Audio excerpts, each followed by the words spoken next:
Hi everybody. So happy Wednesday. This week I have been, talking about self-discipline, and on Monday I talked about the 5 reasons we typically tend to lose our motivation when we try to start a new routine, especially when it tends to being healthy or making healthier choices. And today I'm going to talk to you about food cravings because we're all human and we all have them and we all give into those temptations. But I just want to go over with you 3 tools that you can use to help fight those cravings or urges. So in the future, if you're going, out to dinner or, you're going over to a friend's house for a barbecue and there's these things that, you've worked really hard to avoid, it kind of helps you develop that willpower to just say no. Okay. So the first one is when you have a craving for something, if you can distract your mind for 15 minutes, that will actually help that craving usually subside. So the psychological part of wanting it will go away, followed by the physical aspect of wanting to eat that item. So this actually does work. I have used this.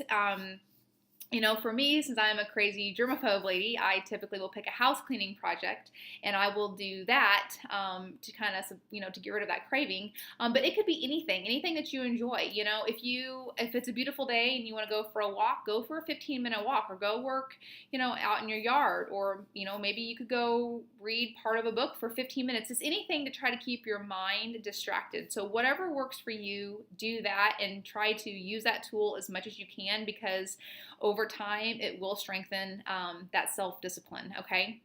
And then the second one is, I know it seems pretty simple and common sense, but simply not getting rid of those temptations in your house, it really does help. So like I said, I know that seems pretty easy, but it's actually hard for a lot of people, especially when you've got everybody who loves different types of snacks, or especially when it's, easy to have to put, lunches together for kids, or, when you're trying to maybe have guests coming over, it's sometimes difficult to not have some of those options, just lingering around the house afterwards. So trying really hard not to keep those things in the house, it does help. In our house, we really don't, and it took a while, especially for my husband to get used to that, but now he's actually very grateful for that because, he doesn't want to eat those types of foods, and it actually helps him with, digestion and helps me with digestion, and so because of those things, it's actually been very beneficial. So I know that seems, again, like I said, that's pretty easy, but, when you worked really hard, to not eat certain types of foods, and then when you crave it and then you give into it, when you do give into those temptations, you feel that, I do anyway, and maybe you do, but I feel that guilt of like, man, God, I wish I worked so hard. I really wish I would not have eaten that.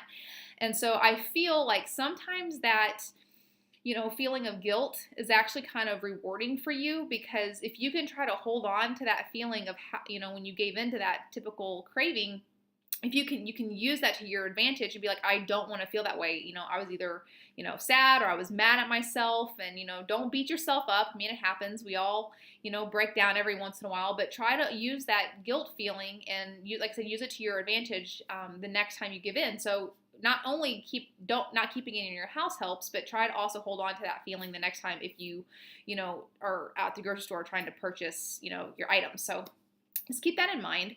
And then the third one is to try to replace those cravings with healthier options to make better habits. So, like for us, when we go out to dinner, we typically don't get dessert anymore. It's just not something that we do. And we do it every once in a blue moon, but we typically don't now.